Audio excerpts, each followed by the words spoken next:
ভোর হতে চলল, একটু পরে জরাসন্ধ আক্রমণ করবে। এখন কোন নিরাপদ আশ্রয়ের সন্ধান পাওয়া গেল না। এখানে দাঁড়িয়ে থেকে সময় নষ্ট করে কি লাভ দাদা? এইটাই তো সে নিরাপদ আশ্রয় দাদা। কেন, তোমার পছন্দ হয়নি? এই এই উন্মুক্ত সমুদ্র তীর নিরাপদ আশ্রয়।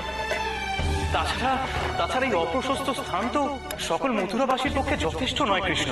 এই সমুদ্রের জলকে আমি সরিয়ে দেবো দাদা, পান করে।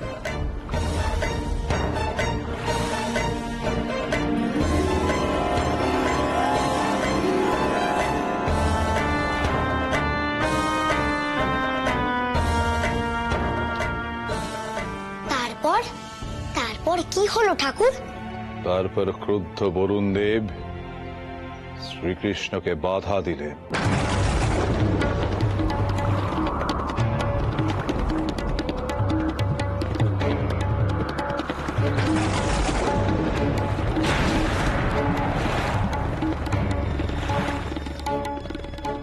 কেন কেন বাধা দিলেন? বারে, শ্রীকৃষ্ণ যে বরুণ দেবের এলাকায় ঢুকে পড়ছেন। পৃথিবীর 3 ভাগ জল, 1 ভাগ স্থল, আর এই 3 ভাগ জলের আরাধ্য দেবতা হলেন বরুণ দেব।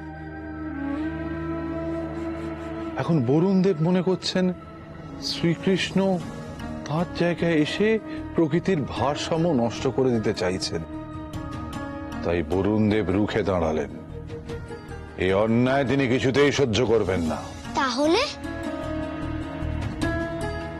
শ্রীকৃষ্ণ বরুণ দেবের কাছে বহু অনুনয় বিনয় করলেন।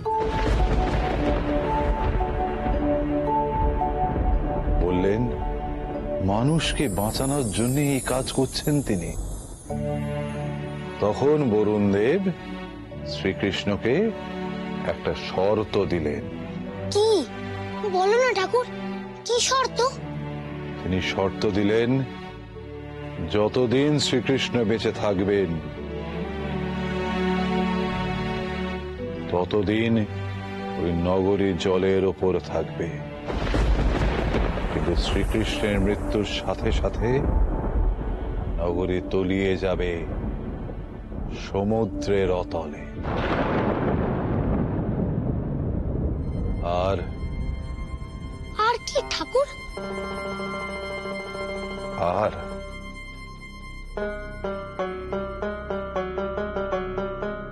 আর শ্রীকৃষ্ণের প্রাণহীন দেহ বিলীন হয়ে যাবে অতল জলে। তার চিহ্নটুকুও কেউ কোনোদিন খুঁজে পাবে না। কৃষ্ণ এই শর্তে রাজি হয়ে গেল ঠাকুর? হ্যাঁ রে লোকনাথ, ভক্তবাঞ্ছা কল্পতরু এই শর্তেই রাজি হলেন। আমি আপনার শর্তে রাজি বরুণ দেব। আমি দেহত্যাগ করার পর আপনি আবার এই সমুদ্রের বিপুল জলরাশি নিয়ে ফিরে আসবেন। আশীর্বাদ করুন ততদিন যেন আমার অগণিত মথুরাবাসীর আশ্রয় হয় এই তীরে। তথাস্তু। বরুণ দেবের এই অদ্ভুত শর্তে তুই রাজি হয়ে গেলি কৃষ্ণ? এছাড়া যে অন্য কোনো উপায় ছিল না দাদা। তবে ভয়ের কোনো কারণ নেই। জরাসন্ধকে তার আগেই হত্যা করে যাদবদেরকে মথুরা নগরীতে ফিরিয়ে দেওয়ার ব্যবস্থা আমি করব। আর যেহেতু এই ভূখণ্ডের প্রবেশদ্বার এই অঞ্চল, তাই আজ থেকে এই নতুন নগরীর নাম হোক দ্বারকা। তোর মৃত্যুর পর তোর দেহটুকু জলে বিলীন হয়ে যাবে। এই কষ্ট, এই যন্ত্রণা আমি কোথায় রাখবো ভ্রাতা? কোথায় রাখবো? চিন্তা করো না, আমি আবার ফিরে আসবো তোমার কাছে, তবে অন্য রূপে। কৃষ্ণের কথা মতো সবকিছু ঘটেছিল ঠাকুর? হ্যাঁ রে লোকনাথ, ঠিক তাই হয়েছিল। জরাগ্রস্ত কৃষ্ণের মৃত্যুর পর দ্বারকা নগরী জলের তলায় তলিয়ে যায়, আর কৃষ্ণের নশ্বর দেহ সমুদ্রের জলে ভেসে যায়। বুকে পাথর হয়ে গেল দ্বারকাবাসী। চারদিকে তখন শুধু হাহাকার আর বুক ফাটা চিৎকার। ঠিক তখনই শ্রীকৃষ্ণ আকাশবাণী করলেন, বললেন, কেঁদো না তোমরা, আমার নশ্বর দেহ নষ্ট হয়ে গেলেও আমার আত্মার মৃত্যু নেই। আমি আবার ফিরে আসবো তোমাদের মাঝে অন্য রূপে। তারপর কি হলো? তারপর শ্রীকৃষ্ণের সেই শরীর রোদে জলে একেবারে কাঠের মতো হয়ে গেল, ঠিক যেন একটা কাঠের গুঁড়ি। তারপর সেই গুঁড়ি ভাসতে ভাসতে একদিন এসে পৌঁছলো উড়িষ্যার, মানে তৎকালীন মালব দেশের সমুদ্র তীরে। যেমন করে আমাদের নদীর তীরে আজ ওই কাঠটা ভেসে এলো। হ্যাঁ বাবা, তোমার অন্তরের ডাক শুনে স্বয়ং কৃষ্ণই হয়তো সেই কাঠ পাঠিয়েছিলেন। তুই চুপ করবি লোকনাথ, গল্পটা শুনতে দে না। কাঠটা ভেসে আসার পর কি হলো? বলছি সেই রাতেই মালবরাজ ইন্দ্রদুম্ন বিষ্ণুর স্বপ্ন পেলেন। বিষ্ণু বললেন, ওই কাঠ থেকে আমার মূর্তি বানিয়ে তোমরা আমার পুজো করো। বিষ্ণু ভক্ত ইন্দ্রদুম্ন তৎক্ষণাৎ পাইকদের নিয়ে ছুটে গেলেন সমুদ্র তীরে। আমার পরম সৌভাগ্য, ভগবান শ্রী বিষ্ণু আমাকে স্বপ্নে আদেশ দিয়েছেন এই কাষ্ঠখণ্ড থেকে তার মূর্তি গড়ে যেন আমি পূজা করি। আমি খুব শীঘ্রই দক্ষ কারিগর দিয়ে শ্রী বিষ্ণুর মূর্তি তৈরি করে মন্দিরে প্রতিষ্ঠা করব। সবাই বলো, জয় ভগবান শ্রী বিষ্ণুর জয়, জয় ভগবান শ্রী বিষ্ণুর জয়, জয় ভগবান শ্রী বিষ্ণুর জয়, জয় ভগবান শ্রী বিষ্ণুর জয়।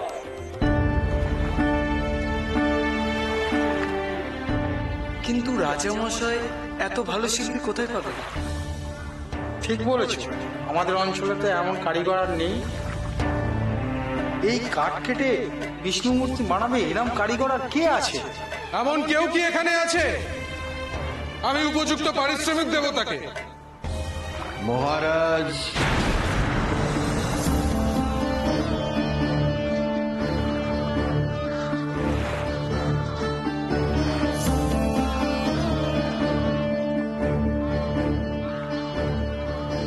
আমি বানাবো মহারাজ।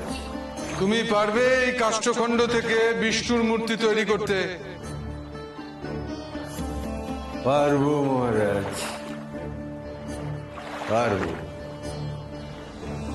এ তেমন কঠিন কাজ নয়।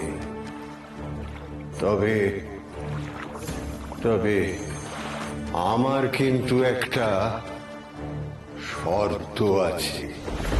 তো মূর্তি গড়া শেষ না হওয়া পর্যন্ত কেউ মন্দিরের দরজা খুলবে না। মনে রাখবেন মহারাজ। হ্যাঁ, আমি রাজি। তুমি শুভ দিন দেখে কাজ শুরু করো। রাজার কথা মতো একটা শুভ দিনে বিশ্বকর্মা শুরু করলেন কাজ। আর ওদিকে রাজার পাইকরা তারা দিন রাত দরজার বাইরে পাহারা দিতে লাগলো, যাতে কেউ ভেতরে ঢুকতে না পারে। তারপর রাজা তো রোজ রাতে এসে দরজায় কান পেতে শোনার চেষ্টা করেন কাজ কত দূরে এগোলো, কিন্তু প্রতিদিনই কিচ্ছু বুঝতে না পেরে হতাশ হয়ে ফিরে যান। রাজা তো জানতেই পারছেন না আদৌ লোকটা ঠাকুর গড়ছেন কি গড়ছেন না। কিন্তু বিশ্বকর্মা তো রাজাকে শর্ত দিয়েছিলেন ওই ঘরে যেন কেউ না ঢোকে। ওই কৌতূহলেই তো কাল হলো রে লোকনাথ। রাজা ইন্দ্রদুম্নের স্ত্রী মালব দেশের রানী তিনি অস্থির হয়ে উঠলেন। পক্ষকাল অতিক্রান্ত, এখনো মূর্তি গড়া হলো না, এ কেমন শিল্পী? এই সব চিন্তায় তারপর একদিন রানী রাজার সঙ্গে এসে দাঁড়ালেন মন্দিরের দরজার বাইরে।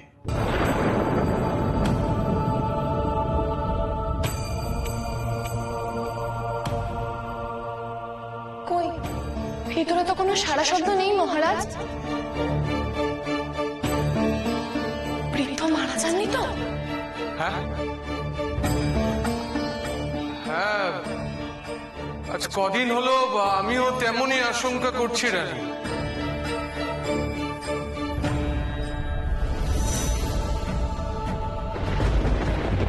না না না না, থাক। শিল্পী আমাকে শর্ত দিয়েছেন রানী, আমি এই দেশের রাজা, সেই শর্ত রক্ষা করার দায়িত্ব আমার। সে শর্ত আপনি রক্ষা করুন মহারাজ, কিন্তু ওনাকে বিরক্ত না করে দরজা খুলে একটু উকি মেরে দেখলে কি আর হবে? বলা তো যায় না, বৃদ্ধ মানুষ উনি, হয়তো কাজ করতে করতে অসুস্থ হয়ে পড়েছেন।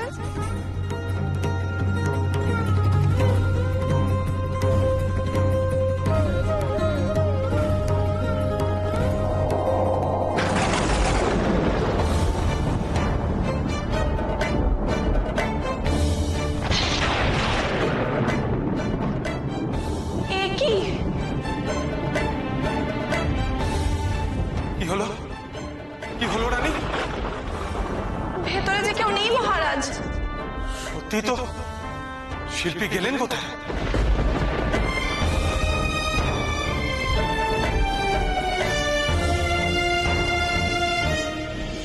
আমি এখন অসম্পূর্ণ বিষ্ণু মূর্তি নিয়ে মন্দিরে কিভাবে পুজো করবো রানী? কিন্তু উনি কাজ অসম্পূর্ণ রেখে চলে গেলেন কেন? আমি আপনাকে আগেই সাবধান করেছিলাম রাজা, যে মূর্তি গড়া শেষ না হওয়া পর্যন্ত এই ঘরে কেউ ঢুকতে পারবে না। কিন্তু সেই শর্ত ভঙ্গ হয়েছে, তাই আমি অসম্পূর্ণ জগন্নাথের মূর্তি রেখে চলে যাচ্ছি। জগতের নাথ বিষ্ণুকে এই রূপেই পুজো করতে হবে আজ থেকে। বেশ, অপরাধ যখন করেছি প্রায়শ্চিত্ত করব। আজ থেকে অসম্পূর্ণ ভগবান বিষ্ণুর মূর্তিকেই আমি মন্দিরে পুজো করব প্রভু।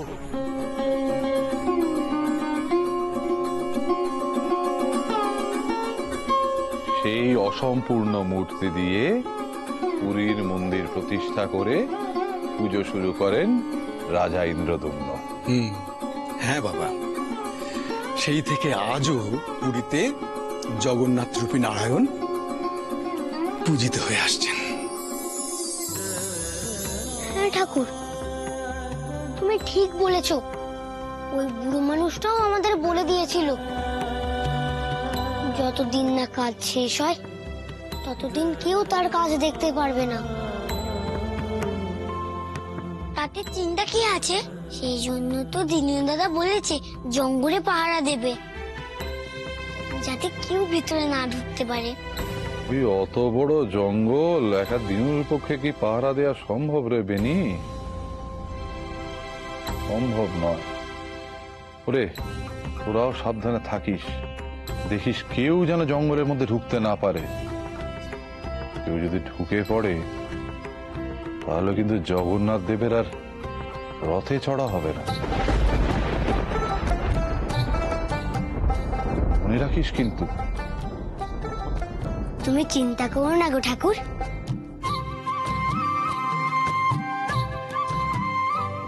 জগন্নাথকে আমি রথে চড়াবই, ওদিকে আমি কাউকে যেতে দেব না। চল বেনি, এক্ষুনি গিয়ে গায়ের সবাইকে সাবধান করে আসি। হ্যাঁ চল। আস্তে আস্তে আস্তে বাবা, পড়ে যাবে, আস্তে যা, আস্তে। আমাদের কি সৌভাগ্য ঠাকুর, জগন্নাথ রূপী নারায়ণ রথে চড়ে আমাদের সারা গায়ে ঘুরবে। শুধুমাত্র লোকনাথের জন্য আমাদের গা হয়ে উঠবে শ্রীকৃষ্ণের লীলাক্ষেত্র। এখন ভালোই ভালোই রথটা তৈরি হলে হয়। রথ আমি তৈরি হতে দেব না। কি করে? ওই বুড়ো তো জঙ্গলের ভেতরে রথ তৈরি করছে, আর জঙ্গলের বাইরে তো দিনু ঠাকুর লাঠি হাতে সারা দিন রাত পাহারা দিচ্ছে। আমি একটু আগেই তো দেখে এলুম। তাহলে তুই কি করে ওই বুড়োর কাজে বাধা দিবি শুনি? শুধু রাতটা নামতে দাও না, তারপর পাহারা কাকে বলে দেখাচ্ছি। এখন শুধু আমার মনে একটা কথাই হচ্ছে, তরিতা মা যে কোথায় গেলেন। দেখা দাও মা, দেখা দাও মা, দেখা দাও, দয়া কর। আমি তোমার মানুষ কন্যা, আমাকে ভুলে কি করে থাকবে তুমি? আমি ছাড়া আর কে তোমার মহিমা কীর্তন প্রচার করবে মা? দয়া করো, দয়া করো। কোথায় তুমি মা? দেখা দাও মা, দেখা দাও, দেখা দাও, দেখা দাও।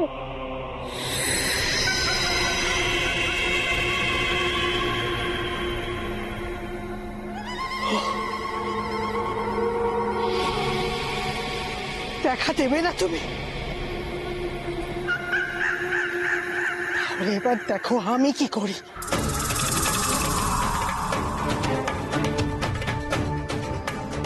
আজই তবে আমি নিজেই নিজেকে শেষ করে দেব।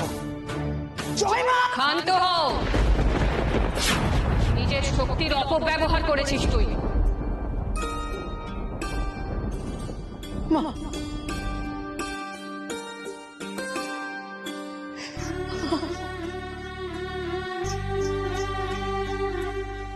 মানুষের উপকার না করে ক্ষতি করতে চেয়েছিস কেবল, তাই আমি তোর সব শক্তি কেড়ে নিয়েছিলাম। কিন্তু আজ আবার তোর সাধনায় সন্তুষ্ট হয়ে সেই শক্তি আমি তোকে ফিরিয়ে দিচ্ছি। কিন্তু মনে রাখিস, আবার যদি এই শক্তি তুই মানুষের অনিষ্ট করার কাজে লাগাস, সারা জীবনের মতো আমি তোকে শক্তিহীন করে দেব।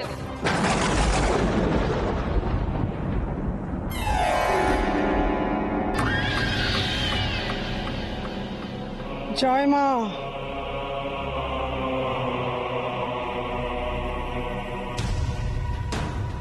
ওঠ বৃন্দা, ওঠ।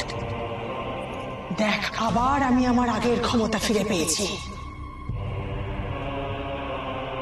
এবার তুই আবার হয়ে ওঠ আমার বিষ কন্যা।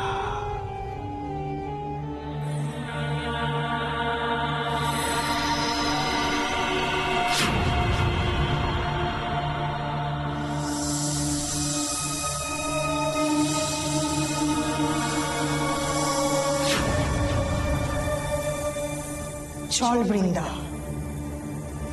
এবার সময় হয়েছে ফেরার।